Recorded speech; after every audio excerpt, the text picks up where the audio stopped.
ہمیں اکثر یہ مشورہ دیا جاتا ہے کہ حقیقت پسندانہ بات کرنی چاہیے، لیکن یہ سمجھ نہیں آتا کہ حقیقت کیا ہے۔ حقیقت یہ ہے کہ یہ جو کچھ ہے یہ باطل نہیں ہے، اس کائنات میں باطل شے کوئی نہیں ہے، یہ حقیقت ہے۔ حقیقت وہ ہے جو ریئل ہو۔ کبھی لگتا ہے کہ ہر چیز تو تیزی سے تبدیل ہوتی ہے، پھر کس چیز کو حقیقت کہتے ہیں؟ جو چیز بدل گئی اس کے بعد جو حقیقت آ گئی، آپ اس کو دیکھو۔ بچے کا بچپن حقیقت ہے، بڑا ہو جائے تو پھر جوانی حقیقت ہے، ملنا حقیقت ہے اور الوداع ہونا حقیقت ہے۔ اصل میں انہوں نے یہ سوال کرنا تھا کہ جب ریئل اور آئیڈیل میں فرق ہو تو پھر کیا کرنا چاہیے؟ یہ جو کہتے ہیں وہ آئیڈیل کا کہہ رہے ہیں، جبکہ ریئل اور ہے اور آئیڈیل اور ہے۔ وہ آئیڈیل کو حقیقت کہتے ہیں اور یہ ریئل کو حقیقت کہتے ہیں۔ یہ فرق ہے دونوں کا، یہ فرق قائم رہے گا۔ آئیڈیل جو ہے وہ خیال میں ایک چیز کی انتہائی شکل ہے، اور ریئل جو ہے وہ اس کی ظاہری شکل ہے، اور ان کا فاصلہ رہنا اچھی بات ہے۔ یہ کبھی بھی برابر نہیں ہونا چاہیے، عام طور پر یہ ہوتا ہی نہیں ہے۔ ریئل وہ ہے جتنا حاصل ہو گیا، اور آئیڈیل وہ ہے جو آگے ہوگا۔ ہر ایک مقام سے آگے مقام ہے تیرا، آپ بلند نگاہی قائم رکھو۔ جنہوں نے آپ کو حقیقت پسندی کا کہا ہے وہ سچ کہہ رہے ہیں۔ کہتے ہیں کہ خیال میں بڑی طاقت ہوتی ہے، اور بہت سے لوگ مل کے سوچیں تو وہ بات ہو جاتی ہے۔ تو خیال کی طاقت کے بارے میں فرمائیں۔ ایک تو خیال کی طاقت پر بہت کتابیں لکھی گئی ہیں، اس میں بہت طاقت ہے، بلکہ طاقت ہی خیال کی ہے۔ سب سے پہلی بات یہ ہے کہ آپ کی ذاتی زندگی میں آپ کو حرکت دینے والا آپ کا خیال ہے۔ نیند ہو، بیداری ہو، سفر ہو، تلاش ہو، کھانا ہو، یہ سب خیال سے ہے۔ اگر خیال آپ کے وجود میں حرکات پیدا کرتا ہے تو خیال باقی جگہ بھی اثر کرے گا۔ خیال ہی اگر نیکی بدی ہے تو ساری دنیا میں خیال ہی کارگر ہے۔ خیال سے نیکی ہے، خیال سے بدی ہے، اور خیال سے بے شمار واقعات ایسے ہیں جو انسان کو کرنے نہیں پڑتے بلکہ ہو جاتے ہیں۔ خیال میں اتنی طاقت ہے، اگر آپ درود شریف پڑھ رہے ہیں تو آپ کا تعلق خیال کا ہے، یعنی نسبت رسول صلی اللہ علیہ وآلہ وسلم کا تعلق خیال کا ہے۔ اللہ سے آپ کا جو تعلق ہے وہ خیال کا ہے، مشاہدے کا نہیں ہے، اور یہ بڑا طاقتور تعلق ہے۔ بلکہ اس حد تک کہتے ہیں کہ آپ کے خیال کا نام ہی اللہ ہے۔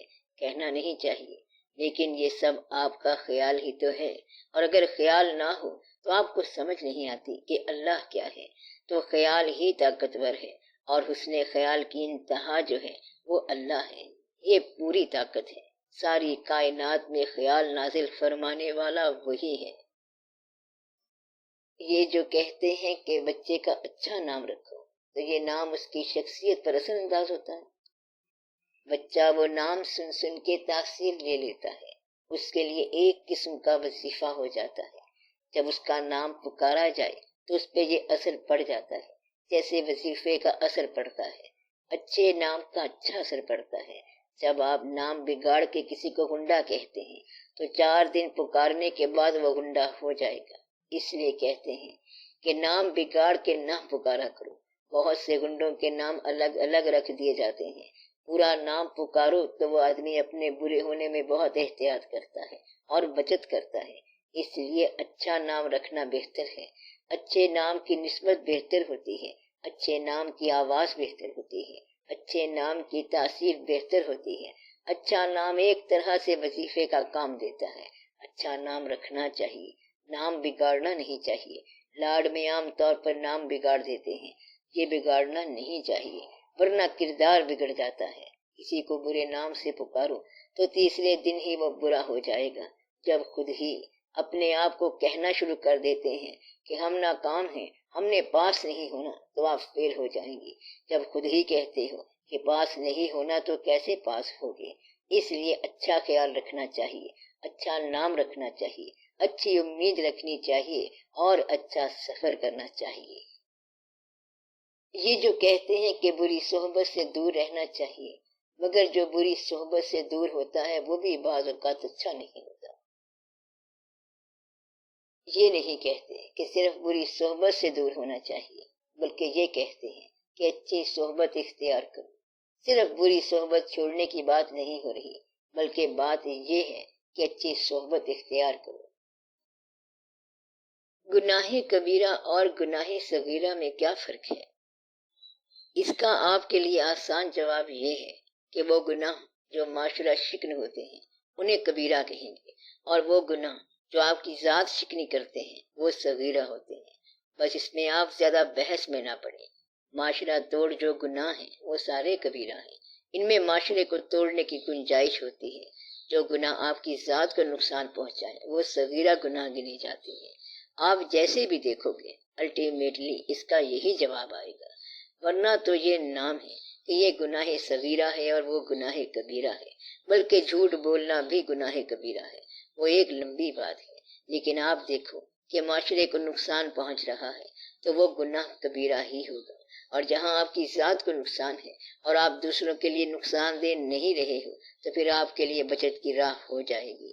دادا صاحب رحمت اللہ کا فرمان ہے کہ ایک مقام ایسا آتا ہے کہ مبلغ اپنی تبلیغ کے حوالے سے تقویت چاہتا ہے، مرتبے چاہتا ہے اور لوگوں میں اپنی شہرت چاہتا ہے۔ ایک ایسا مقام آ سکتا ہے کہ ایک آدمی شراب خانے میں اپنے آپ کو نقصان پہنچاتے پہنچاتے بے ضرر کر لے، تو وہاں پہ داتا صاحب رحمت اللہ کا قول ہے کہ شراب خانے میں بے ضرر ہونے والا انسان اس عالم دین سے بہتر ہے جو مسند رسالت پر بیٹھ کر طاقت دنیا حاصل کرنا چاہے۔ مثال کی طرح انہوں نے گریوٹی بنائی ہے کہ یہ مثال یوں ہے، اور سارے کا سارا امفیسس جو ہے یہ سماج سازی پر ہے۔ اسلام نے آپ کو ذاتی طور پر کلمہ پڑھایا، اور نماز میں کیا پڑھایا؟ اہدنا الصراط المستقیم صراط الذین انعمت علیہم، یعنی سارے جمع کے سیغے کہ ہمیں سیدھی راہ دکھا۔ سجدہ جو ہے یہ آپ کا ذاتی ہے، رب العالی واحد ہے، رب العظیم واحد ہے، باقی سارے کے سارے جمع کے سیغے ہیں۔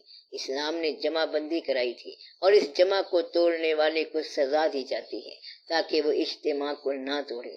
جس نے پہلا فرقہ بنایا اس نے اجتماع توڑ دیا، دوسرا فرقہ بنایا تو بھی اجتماع توڑ دیا، تیسرے نے بنایا، چوتھے نے بنایا تو بھی اجتماع توڑ دیا۔ ایک آدمی نے ایک سیاسی جماعت سے الگ ہو کے اپنی جماعت بنائی اور اس کا نام اتحاد پارٹی رکھ دیا۔ وہ ایک بزرگ کے پاس آیا جو ہمارے پاس بیٹھے تھے، ان کو بتایا کہ میں نے ایک جماعت بنائی ہے، یہ سب کی جماعت ہوگی، آپ لوگوں کی جماعت ہوگی، اور میں PDP سے علیحدہ ہو گیا ہوں۔ بزرگ نے پوچھا کہ جماعت کا نام کیا رکھا ہے؟ تو کہتا ہے کہ اتحاد پارٹی۔ وہ بزرگ بہت ہنسے اور کہنے لگے کہ تو توڑ کے آیا ہے اور پھر اس کا نام اتحاد کیسے رکھ لیا؟ اتحاد تو تب ہوتا اگر تم وہیں بیٹھے رہتے، یعنی کہ جماعت توڑنے کے بعد نام اتحاد رکھو تو پھر بات بنتی نہیں ہے۔ ہمارے فرقے یہاں سے بنے ہیں۔ صداقت یہ ہے کہ تو نے گروہ کو چھوڑ دیا، اب تیرے پاس کیا صداقت رہ گئی؟ اس لیے آپ کو راز کی یہ بات بتاؤں کہ تمام سلاسل برحق ہیں، لیکن اگر سلاسل جمع نہ ہوئے تو سارے مٹ جائیں گے۔ بس اتنی سی کہانی ہے، اور یہ راز ہے۔